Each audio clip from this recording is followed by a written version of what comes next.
Now we'll be moving on to our second speaker,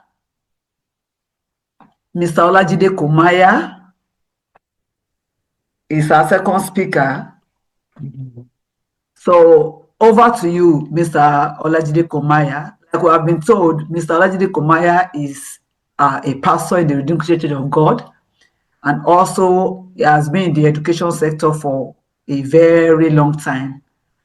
So over to you now, sir. Thank you, Dr. Jessica. Good morning to all our parents. Good afternoon, good evening, wherever you are joining us from. I'm glad to join you. And as you watch, I would like to also look forward to your opinion.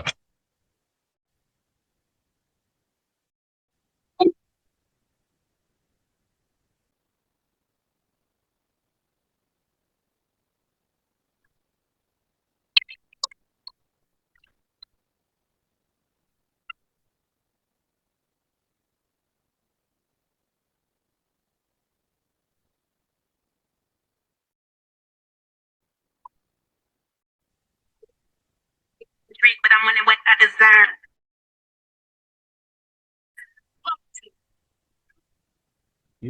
Well, the video is just a short clip of a 13-year-old that was expressing herself because her dad took away her phone while unknown to the girl that before the dad left for work on the following day, he has actually handed over he has actually returned the phone back to the daughter's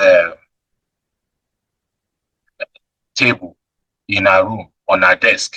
So the father was at work when the son recorded that video of the daughter expressing herself, because that's what I would call it, by damaging the father's vehicle.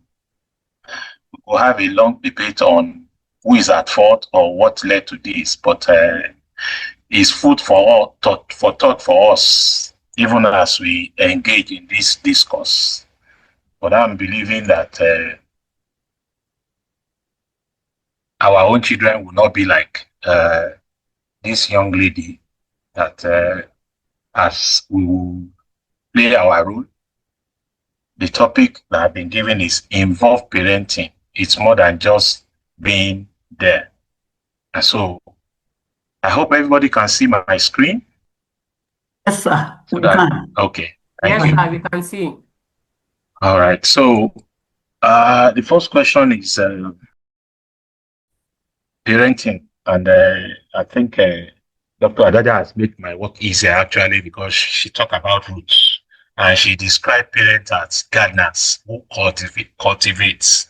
We all know what gardener does. They plant a seed, they nurture it, and they continue to give it the necessary nutrients until it becomes a fully blown tree that will also bear fruit. So when we talk about parenting, we have the role of the parent, which is father, mother, and then we have the child. And when we combine those three individuals or more than three, we have a family.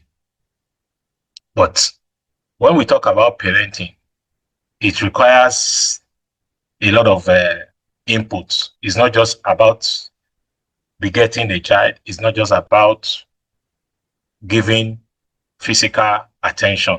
It's also required, like Dr. Adaja has mentioned also, if I may just reiterate, the physical support, the emotional support, the social support, the financial support, and the intellectual support that the child needs to develop fully from infancy to adulthood. So, and in all those various support system, there is the bonding, there is the communication, there is the engagement, there is so it's a continuous process. It's not a one-off, and it's a lifelong process, if I may use that word. So as we get involved, it means that we must be there. Our being there is both in terms of contact and non-contact, physical and non-physical. And what do I mean by this? So the first item I would like to reiterate on is, as a parent, teaching responsibility and consequences. So children may forget what we say, but they never forget what we do. I mean, Dr. Ajada gave an example of trying to teach values. And while you are teaching values, somebody is calling you and you are saying, I'm on my way, when you are still in your bedroom. So children will never forget what we do. They may forget what we say. So teaching responsibility is by living it, and it's by living it on a daily basis. It's by establishing that what I'm asking you to do is what I'm doing. It's by portraying it. It's by continuously having to be a role model, an example to be followed, an example to be mimicked, if I may use that word, because children also sometimes mimic us as adults. And in teaching responsibility and consequences, every family must have a system. You can call it tradition, but a system is just to establish what is expected, what we hold as values, what we believe in. So it cuts across both all those other factors I highlighted earlier. I mean, I stated there, for example, that when my children were growing up, we had a daily agenda. And inside that daily agenda that I set up for them as a system, which was supposedly to be followed daily, is from wake up to bedtime. And inside that is when you wake up, you have devotion. Even when we have family devotion, you will still have your personal devotion. And when you have your personal devotion, part of what you are supposed to do is also to study, based on our faith, study the Bible, which is the word of God. And when you study the Bible, one of the things that was part of our guide is that learn about something new in the Bible that you will. And I gave each of my children, by the grace of God, I'm blessed with 3 children, I gave each of them a diary. So the diary already has the date and the day. So you must fill it. And apart from that devotion, you bathe, you eat, you tidy up your room, then you must also learn about a new word and a new place. So outside the faith-based document, which is the Bible, you also must be inquisitive. So you must learn a new word, and you must learn about a new place that you must also write down. It doesn't have to be an essay. It's just a way of getting them to also be a reader. Also, part of it was that there's a time for play in the course of the day. So if they go to school and they come back, they have a time that is for. When some of us put our children in private school, one of the books they give them is called communication book. And this communication book, as parents, we are expected to sign it. But it is very interesting that for me, at the earliest stage of my children's growing up, my wife was saddled with signing the communication book until I was summoned one day because my son was having challenge in reading. And it became compulsory that I have to be signing the communication book. But at the end of the day, it picked up. So I was also involved, though primarily my wife was involved in the day-to-day signing of the communication book, because I also work in the educational sector. One of the things that schools try to do is to make sure that parents are involved. Because if you come back to school the following day and your communication book is not signed, automatically there's going to be a query to the parent, not to the child. Now, going back to the family system I was talking about. So when we gather on Saturday morning for the review, sometimes I find out that one or two or all of them are lagging behind, that their diary is not up to date. And so, of course, there is consequence. Like Dr. Adaja mentioned earlier, in those days, internet was not as pronounced as now. So it was not a case of withholding gadget, but there were other sanctions that it was a carrot and stick. And why was this implemented? It is to make sure that they are responsible and they are accountable. In as much as myself with my wife was also responsible and accountable. Moving on, I also expanded that part of what we can implement, practical tips for intentional parenting in a busy world. So, like we all know, parenting is a sacrificial thing, and I made that work without sense of because as a parent, there are things that you deny yourself. I'm not talking just about the financial aspect now. There are conveniences. I remember that at a point in time, because of the nature of my wife's work, she comes back late. So one of us has to be available. And so uh, I have to make the sacrifice of having to let working on the island. Because as an IT person, I had offers, I had opportunity. But my neighbor that was in the IT sometimes come back around 11 p.m. I remember vividly. But his wife was always available. So those are part of the sacrifice. So as 21st century parents, our work is demanding. And that demand takes a lot of our time. And I'd like to share a story here for us to see what I'm talking about. Some years back, I was working in one of the eyebrow schools in Ikeja. And I happened to have a close affiliation with the medical team in the office. So at a particular time during the course of the term, every day there's this young boy of about 4-year-old. Every time he gets to school, he will be weeping, and they have to bring him to the sick bay because the teacher cannot focus on him alone. The interesting thing was that I got interested in the child because it was becoming a repetitive thing. And what do we find out at the end of the day? The father and the mother of this child are globetrotters. They are busy. The stable factor, if I may call it that way, in the life of this boy was his grandmother. So the grandmother will wake him up and escort him to school and escort him to his class before she goes back home with the driver.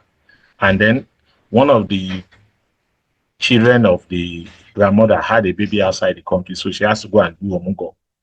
And so the grandmother took off. And so the stabilizing factor in this boy's life was yanked off. The person that was not bringing the boy was the nanny. And once the nanny get to the entrance of the school, he just dropped the child and go. That was the cause of the whipping. I now decided to play a role in this boy's life. So when he comes in the morning, I was waiting for him. And I will chat him up. I'll try to encourage him, calm him down. And then I will escort him to his class. This boy became more responsive as he realized that there was somebody else that was stepping into that vacuum created by the absence of his grandmother. Of course, eventually the grandmother came back, the boy picked up, and normalcy was restored. But what am I saying? This is part of the sacrifice. I mean, I don't know the father and mother of this child, but at that point in time, I just realized that this could create a problem for that child eventually in life because father is not there, mother is not there, not intentionally, but one way or the other, they are trying to make ends meet, but the impact and the emotional trauma and the consequence may be grievous. But at the end of the day, the most important thing is that we should, as dad, as mom, we should not become an absentee dad and mom. And so, like I reiterate, in the 21st century, we can leverage on technology. If you not be at home on time, there is the audiovisual tool to keep communication and interaction going, especially when they are much younger. And you may not be able to explain why you are always coming late or leaving home early, but at least if there's a tool that can make you and the children to see each other, to communicate with each other, not just asking, are you okay, are you not okay, but actual communication. Are you doing your homework? What are you doing? I remember in those days, we didn't have smartphone, but because sometimes by reason of my work, I'm kept late at work if there are problem within the network as IT manager. I ended up buying a small phone that I always call. to ask the children how they are if my wife is running late, because in those days my wife sometimes also runs shift. Sometimes she's on afternoon, sometimes she's on night. And it got to a stage that because my children also know my routine, if it's 7:01 and I'm not at home, they will call and say, Daddy, where are you? Because we have established that level of communication. Because they know that because I work in a school, if I close by 5, I should be home. My home to the office was just like 30 minutes because I intentionally decided that if I'm sacrificed, let the sacrifice be to my advantage. So there are routines, eating together, reading together, devotion time, and several other things that are tips that we can incorporate, even though we are busy. And I know that, especially those of us that are based in the cosmopolitan city like Lagos, traffic and all what have you not may be a hindrance. But we must find a way to set structures in place, to set system in place, so that at the end of the day, our family time is not just about how much, it is about how meaningful. And I'm believing that as we do this, we will have a better relationship with our children. And like earlier mentioned, their roots will be deeply fitted into the soil, that they will grow to become mighty oaks. And so while we are doing the system and setting things in place, we must also set boundaries, because where there is no law, there is no offense.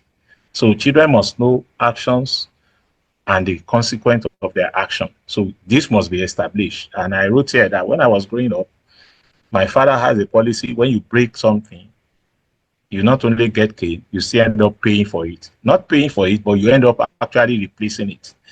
See, tomorrow I remember the dimension of our window in our house in Ijebu is 26 inches, the louver blade.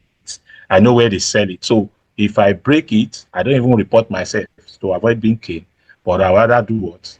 I'd rather go and buy it and then fix it. So our children must know that there will be consequence for negative acts.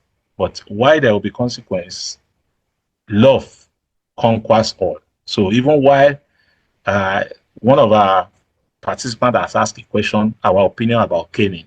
Well, personally, I've tried to remember. In my first daughter is 25-year-old. My second child is 19, and my last one is 16. I've tried to recap how many times I cleaned them in the last 25 years. I can't even. I don't think it's up to 2 or 3 times, because we had a system that worked by the grace of God. So caning was not our primary tool of reprimanding. There were other things in the system that worked, that at the end of the day, they were able to become responsive without necessarily having to use cane. I know that severally, my wife, apologies to all women, they employ the use of their hand very well. So it's easier to slap. It's easier. So those ones, I know that my wife sometimes does that. But personally, even with the father, I've been in the educational sector for over 2 decades. I don't subscribe to caning, because it's may not necessarily make the impact and the necessary correction that we are working towards. And as we look at setting boundaries and consequence, positive art should also be commended. And one of the things I've learned is that the best way to make a child to also become a responsible individual is the word of commendation. So my dad, as much as our closeness was not much, whatever he asked you to do for him, he will always say thank you. So I had that memory of my father always saying thank you. And I also indulge in it as a means and as a mode of communication with my children. So, and then other things can be imbibe, treats, point board. I mean, the ultimate goal is not to be a firebrand daddy or a firebrand mom. It is actually to be a friend to your child while setting boundaries. So, like I wrote here, system don't fail in a day. But if you don't change a valve when there is a need to change it, then you can have a flood. And we all know the consequence of flood. If pipe or the trunk is broken. So also, in as much as we are parents, in as much as we will set rules, we will set boundaries. One of the things we must also allow our children to have is autonomy. Autonomy while we are involved in their life, autonomy while they are involved in our life. So I've listed here some of the things that they must develop: life skill. So learn to sweep, learn to fold clothes, learn to lay beds, learn to basic things. And I remember that in looking for secondary school for my children, one of the challenge I had was that the schools that are of my taste in Lagos were too expensive. And I grew up as an advocate of my children must stay with me. But I ended up having to put all my children in boarding house because that was the only way I could meet up with the responsibility of the finance based on my budget. But the interesting thing that happened was that I remember when my son went to boarding house, and the first time I went visiting, I now asked him what happens in their hostel, because there were 6 bunks, because for a first time parent, we had the opportunity to enter their room. So there are 12 of them, and they are all students of the same age group, of the same class. But in the night, one adult from SS1 will come and sleep with them. Interestingly, he now told me that in the morning they have duty roster. So he was telling me how they will mop their room. This was an 11-year-old boy then. And so I realized that, oh, okay, so some of the things that we taught them at home, the hostel system also, I know there are a lot of pros and cons about boarding house, but well, for me, I'm grateful that all of them turned out well, because the last one just left boarding house last week, finishing SS3. So communication, reading for pleasure, I would dream more on reading towards the end. There's a feedback that I stumbled upon on my daughter's LinkedIn: critical thinking, culture, and value. One of the things that is interesting also is that for me, as part of our family system, we used to have family holiday. So one year we'll do Nigeria, the following year we'll do outside Nigeria. We did it back to back for a period of like 10 to 12 years before my children started going to our institution. By the grace of God, 2 out of them are no more in Nigeria. They have left because they didn't study locally. And when we go on holiday, they always have a diary. In those days, I remember when we first started, we used to go to Ghana by road, and then we will fly back. So they have a diary of events, and so it's also part of the learning process for them. But it's also a way of bonding.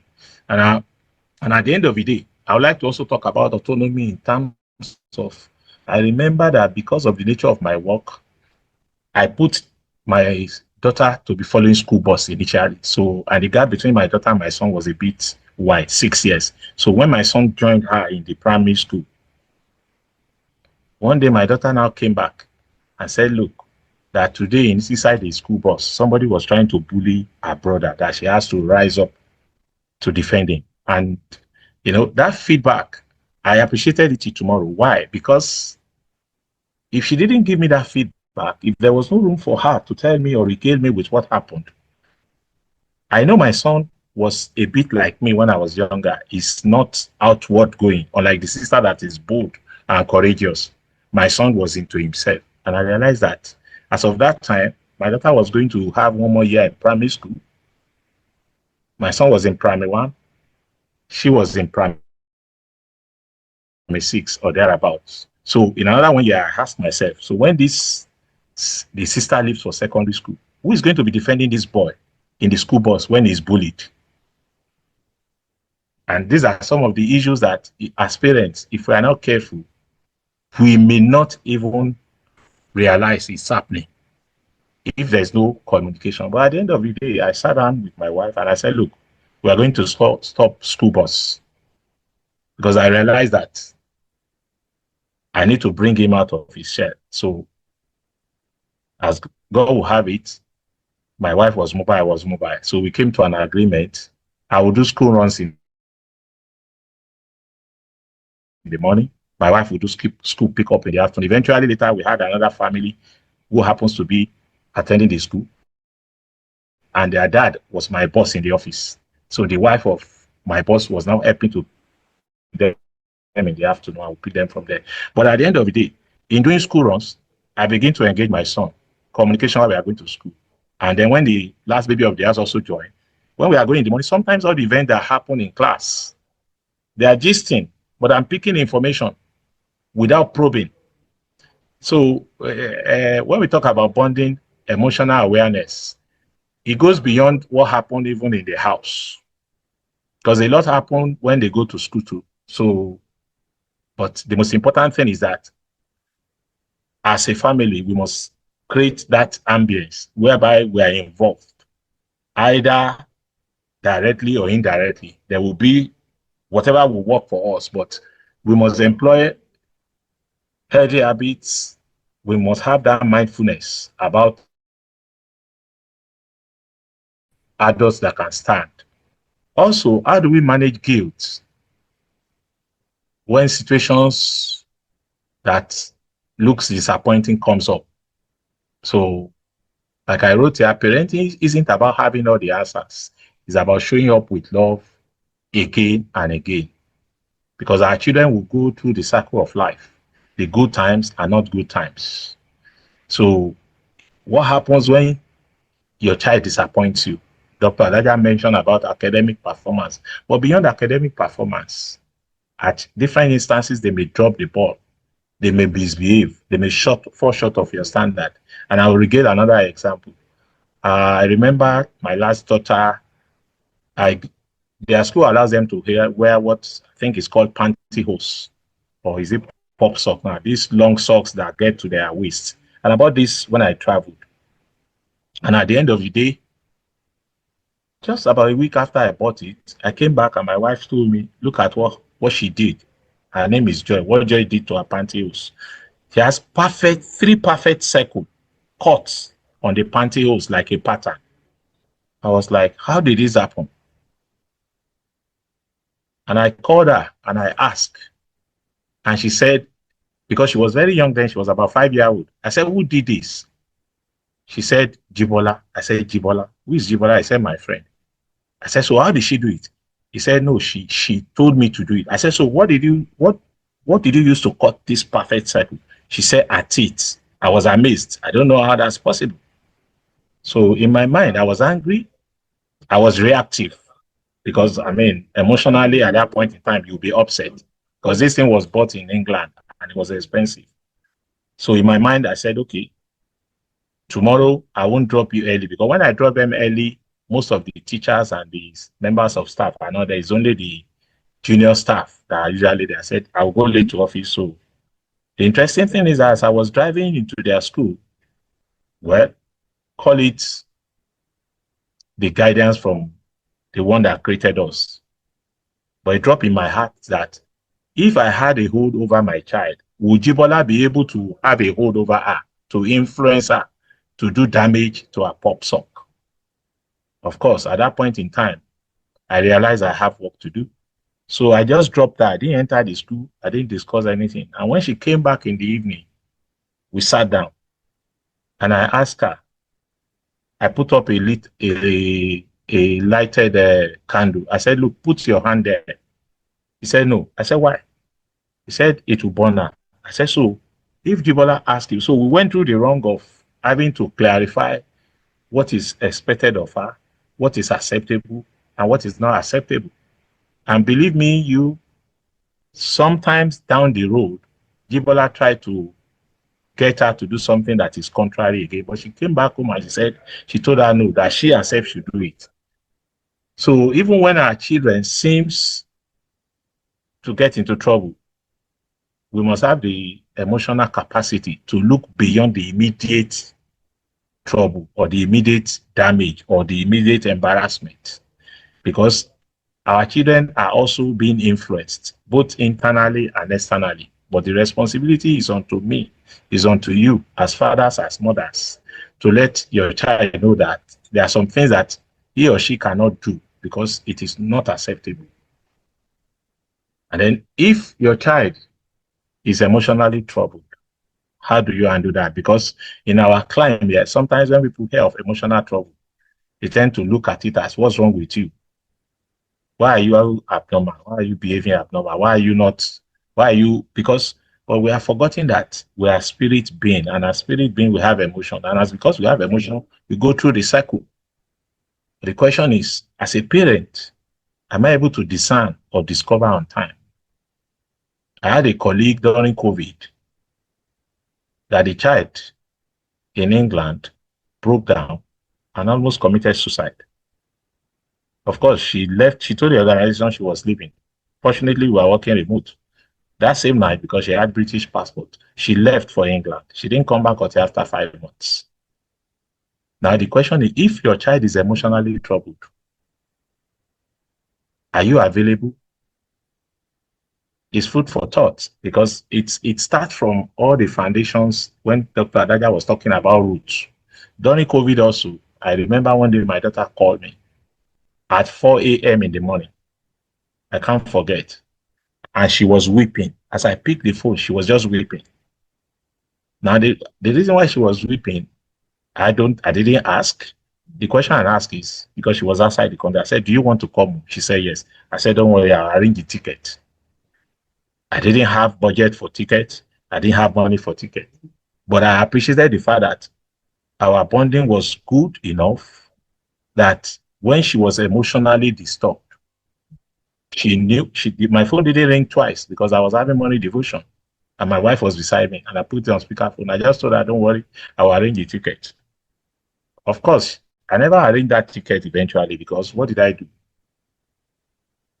I leveraged on somebody that was also a parent. Dr. Jessica knows Mommy Mercy very well. I told her, Mommy Mercy left her house and moved to my daughter's house and lived with my daughter for the next 1.5 months until I could arrange ticket for her to come. So as a parent, we have to be realistic. And in being realistic, we have to step back sometimes to have a childlike perspective. So there are routines that are part of real life tools that we must incorporate. Dr. Adaja has dwelled on this at length. So I've written here that you must have daily, weekly, monthly family routine system. So great systems are corrected within. Must have family meetings, especially in the age we are in. 2 of my children are out of the country as we speak. We have a family WhatsApp.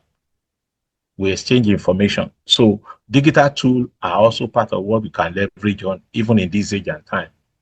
It is part of what we could use to have a better family life because it gives room for the children to express themselves, to voice out their thoughts.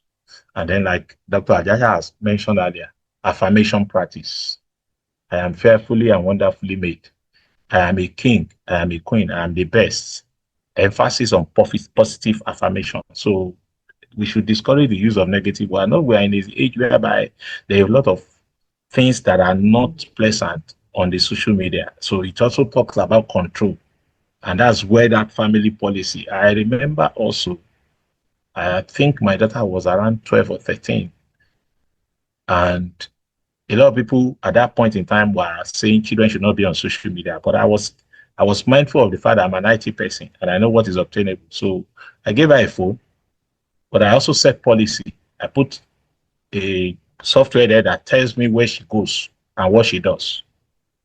And I remember instantly there was a security breach in the organization I was working for involving some teenagers. And I had to register on Instagram. I've never been on Instagram as of that time.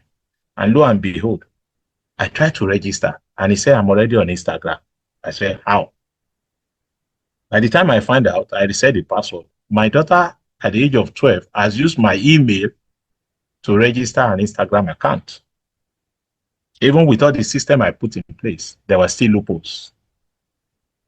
But at the end of the day, when she came back from boarding house, when you were on holiday, we sat down to talk about it. So the real life tools are there to guide, and they're also there for us to make the system that we set in place to work. So I listed some tools for parenting.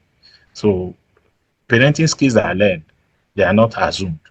Unfortunately, in the climate we are in, there are some people that assume. that this is the way it's supposed to be done. Well, we all have templates based on our own foundation, based on our own background, based on our maybe in quote religious belief.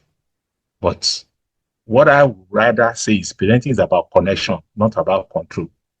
So as a parent, your greatest win, my greatest win, is raising a child that will do the right thing, even when you and I are not there. And so yelling is not an option because your children upset you. The only reason why I'm yelling is because I can't manage my emotion at that point in time. So if as a parent, as a father, as a mother, I'm able to manage my emotions, silence is golden, like they say. When you are silent, sometimes it's more threatening than when you yell, because your children will discern that in your silence is like somebody that is boiling. I mean, we all work in environment where we see some people that are silent, and you know that even in silence, the person is really in quote now, to use the word MAD, that word. But in silence, it's not speaking. But everybody could feel the energy of that silence. So sometimes silence is an authority that can be employed rather than yelling to the children.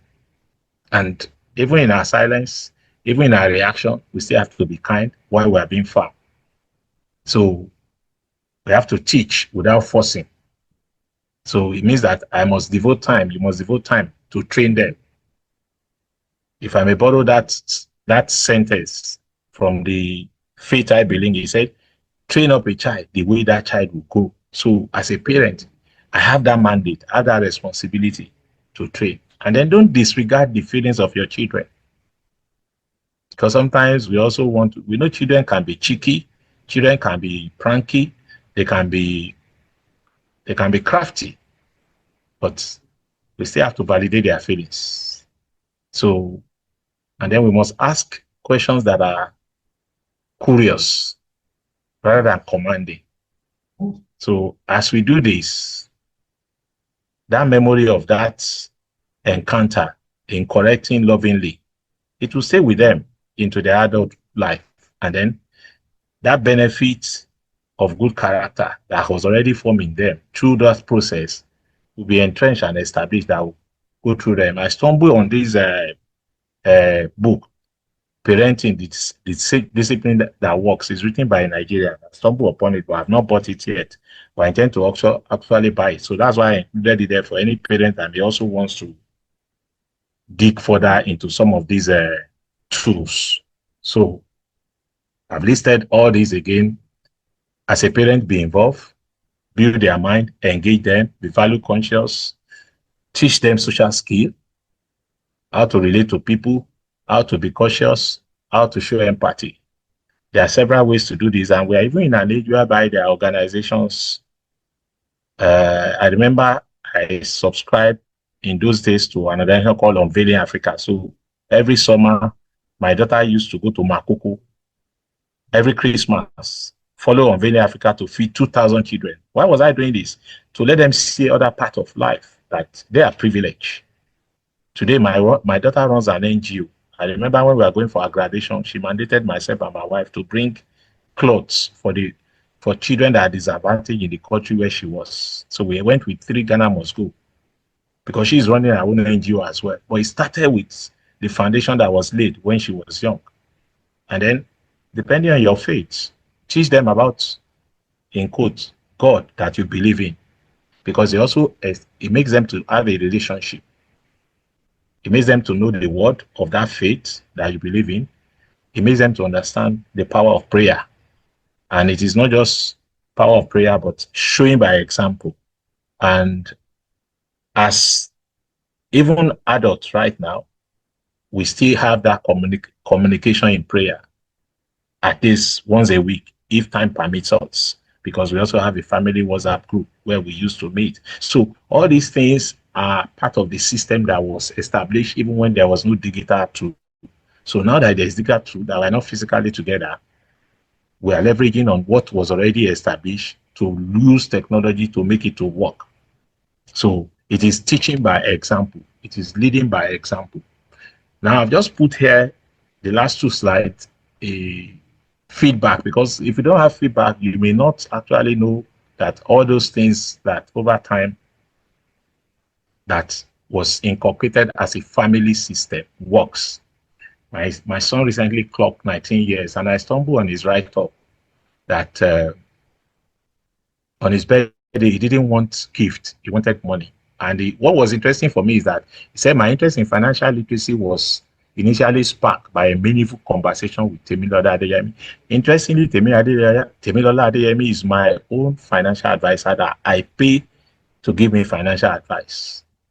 But my children are also now subscribing to her, paying.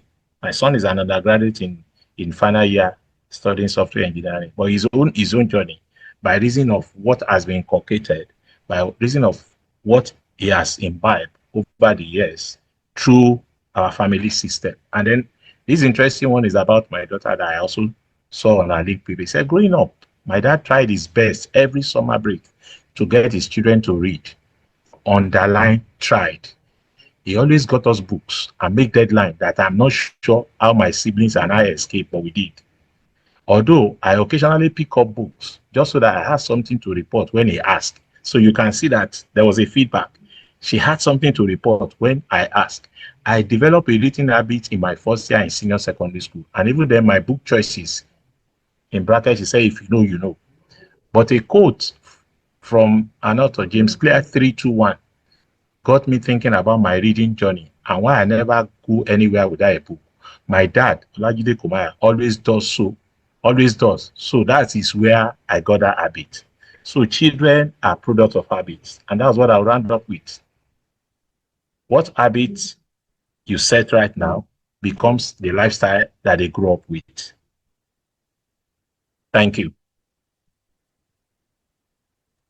Thank you so much, sir. We really appreciate you. Thank you, everyone, for holding up first part. If you have questions for Mr. Olajide Komaiya, please endeavor to send your questions, because right now we want to take in questions. We have compiled the questions already, and it's time to take them. Okay, I'm sharing my screen now for the question aspect. Now, the first question is from Mr. Oladapo Adetunji. Thank you very much, sir, for your questions. The first is, can the PDF version of the slides be sent to the email of the participants afterward? Yes, of course, we'll send it. We'll certainly send to all the emails. Thank you, sir. The second question is from Mrs. Eze Chizoro. Thanks, madam. Please, can we have the recording after? Because of network, it will really be appreciated. Of course, we'll send to you, ma'am. Thank you so much for your comments. We are grateful.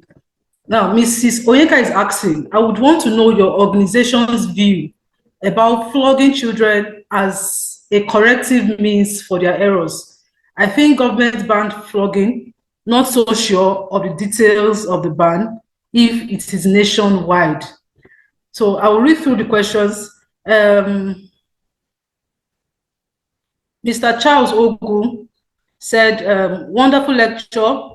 Please, I want to know if it is wrong to tell a child the fact of a situation. Like when a child fails exam, does it not amount to deceit to praise a child who didn't perform well? So I would like us to take the 3 and 4 questions before we move on. So Dr. Adaja, over to you for question number 3 and 4. Okay. Question 3 says, where is it? I would like to know your organization's view about flogging children as a corrective means for their errors. Well, personally, I used to be on that table before, but I've gotten that from the table. Flogging children, to me, in the long run, it actually does nothing. If at times I also want us to, once in a while, put ourselves in our children's shoes. Okay, let's say, for example, now you are working in an office, your boss tells you to do something. You tried your best at doing it, but one way or the other, you made a simple mistake and you get to the office the next morning, as you are greeting your boss, the first thing your boss does is to land a slap on your face. How would you feel? Obviously, we will feel bad. So that is the exact way our children feel whenever we use flogging as a means of correcting their errors. There are better ways to do things. Like I said before, I said I was on that table before, but right now I've gotten that from the table because those kind of experiences, that is what the children will definitely remember about us at times. Oh, before I do this, my mom has slapped me. Before I say one, she would have slapped me again. Even if I just spill water on the floor, oh, she would have knocked my head. She would have done this, she would have done that. For every problem, there's always a solution. Your child does something, oh, or you have a toddler. Let's say you have a toddler, your toddler broke a glass cup, and the next thing is a slap on the toddler's face. Oh, why did you break it? Why did you do that? The first question you should ask yourself that, oh, I have a toddler in the house. What is a glass cup doing there? You should know that at that age, they cannot undo that. So definitely accidents are bound to happen. Or the child spills water on the floor. You don't need to scream. You don't need to shout. The child has spilled the water already. Go get mop or rag and wipe it up. And that settles the case. So in every instance where a child has done something that we feel that it is wrong, we need to think of other means of correcting the child rather than bringing out cane. I know there are some parents that may still want to dwell on spare the rod and spoil the child. Well, if you are actually to take that statement literally, it means at every instance or at anything our child does, we should bring out a rod and start eating on our head. As much as we would not want our boss or our colleagues in our place of work to slap us or to eat us at every slight mistake or error made, we shouldn't do that to our child or children. If the governor of a state comes to us personally and say, oh, Mrs. A, this is my daughter. She's 3 years old. Can you watch her for an hour for me? I'll soon be back. And inside the room where you are watching this governor's daughter or son, there are cameras there. And immediately the father goes out, the first thing the child does is to pour the food he or she is eating on the sofa. I bet none of us will eat that child because of the cameras there, or rather because the child is the governor's daughter. So if we can actually do that to other people's children, then why should we now find joy in eating our own son or daughters? There are some parents, when they see other kids outside, oh, fine boy, fine girl, how are you? How are you today? Do you want this? Do you want that? But immediately we come home, we turn to Lion of Judah, start showing strong face to our children. Oh, see how you did this, see how you did that. Oh, I will slap you now if you don't pick that up. I will knock your head if you don't do that. At times, we are just extending our own frustration or grievances on these poor children.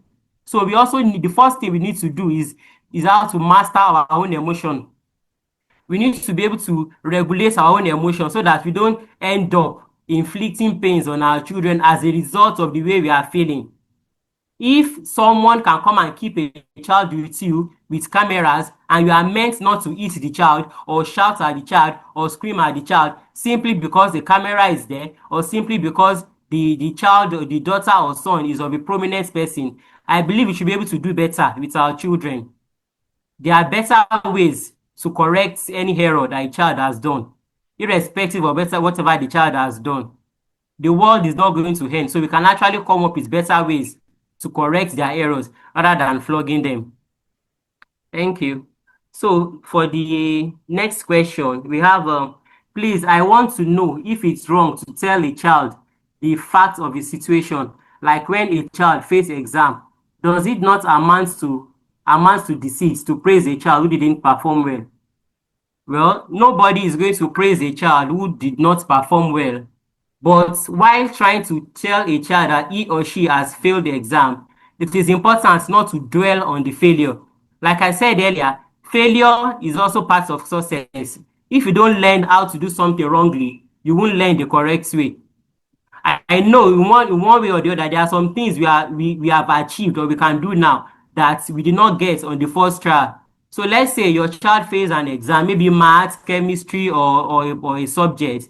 You can sit with the child, ask questions. Is there a particular part of this subject that you feel is tough for you or that you feel you do not understand, that you feel, okay, you need help on, with that, the child can open up, can even mention a few topics that he or she is finding tough or may not understand. With that, you know where to come in and to help your child. Not just, oh, I spent so amount on this exam. You have failed chemistry again. If you write this exam next year and you fail it again, I'm not going to pay for you. I'm not going to do that. That alone has even killed the morale of the child. But once the child have it at the back of their mind that, oh, my mom is ready to help. My mom says I should look for where I'm finding difficult. My mom is ready to listen to me and help with my forthcoming exam. Though I have done it again, the one I have done that I did not do well, I have been able to understand some aspects. I would have been able to know, okay, this is how to do this now. The next time I'm going to sit for this exam, the child will definitely not attempt it the way he or she has done before. Having it at the back of the mind that, yes, my mom has taught me to do this while attempting this question, or the teacher my mom, the lesson or the school my mom enrolled me have taught me how to do this well, how to do that well. But in a situation whereby we have already filled the child's mind with a negative words, negative energy, even if the child wants to do well, you'll be like, my mom has already told me that I will not even do this exam well. She already told me she's wasting her money on me. She already told me I cannot be like so person. Why am I even putting so much effort? It can actually kill the morale of the child. But if you have given the child positive vibes, positive energy, that will boost the morale of the child going in for the exam. While sitting for the exam the next time? So failure is also part of a success journey. You do not need to sugarcoat anything for a child. Let the child know, oh, you need to do this your exam well. You need to put in your effort so that you can come out in flying color and be able to move to the next level. Not saying things like, oh, if you fail again, I'm not going to pay for your exam, or your mates are already in year 7, you are still in year 2. No, that is not what the child needs at that particular point in time. Like I made reference to using ourselves as an example, that if we as adults make mistake and someone keeps putting it to your face every time you do something, how are we going to feel? The same way we are feeling, that's the same way the child will even feel, or even worse, because there are some things the child at their level they've not yet understood. So, and we as their parents, we are there to put them through and to explain these situations to them. Okay, thank you very much, ma'am. I'm grateful. Thank you so much, Dr. CC. Now, the other questions were directed to you, and I'll be reading out from here from Mr. Oladapo Adetunji. The first question is, you laid emphasis on girl child, but I want us to also focus on the boy child too. This is because boys are wrongly trained to suppress emotions and conform to traditional masculine stereotypes. The sixth question, also from Mr. Oladapo Adetunji, also to you, ma'am. In slide 13 of your presentation, you discussed identity. How can you differentiate between comparing your child to a person with good quality and character and not relegating your child based on identity protocols? Thank you, ma'am. Can we make it very brief because of our time? Okay, like the first question, yeah. While during my presentation, I also mentioned the boy child aside the girl child. That was when I said that it is okay for children to cry.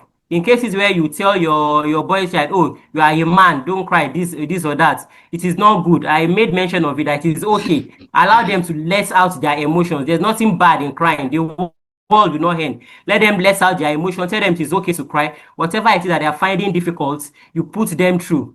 So it is okay. We are not going to focus on only the girl child. The girl child and the boy child, they are equal. They all need our training so that they can come up as a resilient adults.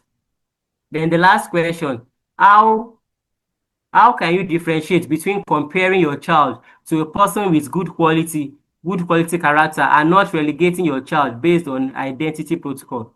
Yes, in comparison of children, I would prefer you compare the behavior, not the individual. There is a way we can do it such that the child will not feel, oh, my mom is comparing me to my brother. Let's say in an instance where you have two toddlers, they might even be twins, or one is older, one is younger. There's one that after playing, you pack the toys and keep the toys where he or she is supposed to keep it. While the other child, after playing, just leave everything in the mess. You could call he or she that, oh, I like the way your sister pack the toys after she's done with her play. Can you please do the same? Saying things like that, you have focused on the behavior, not on the individual. So a child listening to that will not see it as oh, my mom is comparing me to so person. She's seeing it as, oh, my mom is telling me to act like this, focusing on the behavior, not on the individual.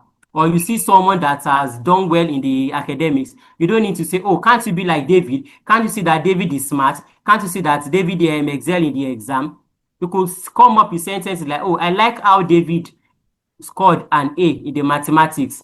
You are not definitely targeting David. You are targeting the action, such that the child will not feel, oh, my mom is comparing me to David. I am who I am. I can't be like David. So by focusing on the behavior rather than on the individual, you are not going against the identity protocol. Each child is unique in their own ability. So it is necessary to focus on the behavior, not the individual, while making such comparison. Thank you. Thank you so much, ma'am. Thank you so much, Dr. Sisi. We really appreciate you for your quality time in explaining all of these questions. So now, moving on to number 7, Mrs. Tolulope Okuruwa. So pardon me if I didn't pronounce your name correctly. Mrs. Tolulope said, thanks for the beautiful and enlightening presentation, Dr. Adaja. Yes, thank you so much, ma'am. We are grateful. And at the same time, we are also thanking Mr. Olatunji Komaiya in absentia. All right, now, so I'll be leaving now and inviting the CEO of Ruby's Orb Educational Services to take up. Please make welcome Dr. Jessica. Thank you so much, everyone. Wow. Thank you so much, everyone. We really and truly appreciate your time that you have shared with us this day. Before I round off, I will quickly let me share something to us. Yeah, I think I'm having issue sharing that screen. Anyway, so the image I'm trying to just show us, is it's very funny, but God used that to teach me some lessons about roots and wings that were just discussed. I brought these 2 plantain shoots from all the way from Warri. I said I wanted to plant a plantain in my compound, though there was no space. I had to remove some ties for me to be able to plant them. And when I planted the 2 of them the same day, and after a while, I noticed that the first one was, that one just sprang up and it was growing, and I was very impressed. The second one was short, and I was like, what's happening to this one? In fact, at a point, I called a friend, I was sharing the video with her, and I said, I'm going to uproot this plantain. As I was putting my hand on it and trying to uproot it, I just got that nudge in my spirit that I should leave it. So I left it and just, I said, okay, let me leave it now. So after some days, I started seeing some greenness coming out of it. It started sprouting. And in the image I wanted to show, actually, I wanted to show us the 2 pictures of the plantains and how they've grown so far. Let me try if I can see it. Okay, I think, can we see this? Can we see where my cursor is? Let me see if I can bold it. Yes, ma'am. Okay, so this particular one was the one I was about uprooting. If you look at it, you will see that they is firmly rooted. In fact, it's so sturdy now that I don't have any issue about it. Though it's not growing at that pace that the other one was growing, But I noticed that it's very steady, no matter the wind that comes. And my environment actually here in Lekki is very, very windy and breezy. So most time when rain is falling and there's wind and all that, I don't bother myself about it. But if you look at this second one, you will see that I had to support it for the base. It has grown tall, it has grown big, but I had to support the base with wood because in fact it's already bent to one side because of the wind, and why? Because it is not firmly rooted. If I was able to zoom the picture, you have seen that the roots were even shooting out of the ground, so it means it was not firmly rooted, or like the other one that is, or like this first one that is sturdy and steady. So and God just used that to explain better to me the concept of our children having roots before wings. It is the roots that we have given these children, just like our speakers have spoken about. It's the roots we are giving them that will make them stand when the winds of life will come. Just like in Bible balance, I like making this analogy of the house built on the rock and the house built on the sand. And the common thing between those two analogy was that both of them were houses anyway, one built on the rock, one built on the sand. They were both houses, but their foundation, differentiates them. And for both the one that, is built on the rock and the one built on the sand, the wind came to both of them. And that is the interesting thing about that story in the Bible. The wind came to both of them. But while one fell, the other one stood. Why? Because it was firmly rooted. So I want to encourage you, just like our speakers have told us today, to build solid foundation for our children. Like I do tell my own children that I will not be here forever, and that is the truth. Nobody prays to die young, but somehow we're not going to be here forever. So one day you're going to stand on your own, you're going to face life challenges on your own. So we must build those roots, deep roots of values, honesty, culture, relationships, love, and all that for our children, so that wherever they find themselves in life, they will be able to soar, and they will soar very, very high. So with that, I want to bring to an end this engaging webinar. And thank you so much for giving us your time. Thank you to all participants. I know Saturday is a very busy day, and for you to have, given us this few hours, in fact, it's truly commendable. We are going to share this recording. We'll do some adjustments on it, and we'll post.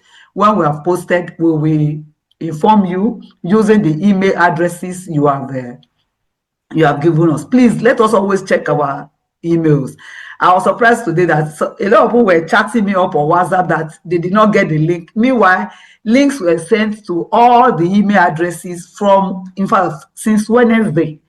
We still sent some again yesterday, So please, let's always check our email addresses. So we will send the recording there. And if you have any other question that we cannot answer now, you can also ask us through email. Our social media handles have been shared. We are going to put it up again. Mrs. Soko, please kindly share that.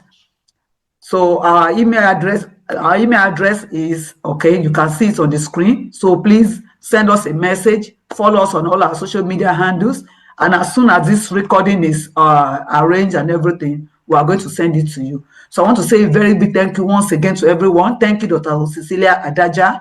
You've done so wonderfully well. Thank you to Mr. Komaiya in absentia. Thank you for everyone that has come, that participated, those who asked questions. I hope we satisfactorily answered your questions. If we did not, please message us. Then we'll be very glad to engage you. Now, in some few time, maybe some few more weeks or so, we will have another webinar where we've discussed roots and wings. Now we want to discuss, about scholarship opportunities for our children, and also means of funding these children, so that our children do not drop out of school because of financial constraints. So, and that's one of the services we render. So very soon we are going to have another webinar, and we assure you we will oblige us once again to come on board and listen to what we have to say. So for now, thank you so much, everyone. God bless you for participating, and see you in the next webinar. Bye for now.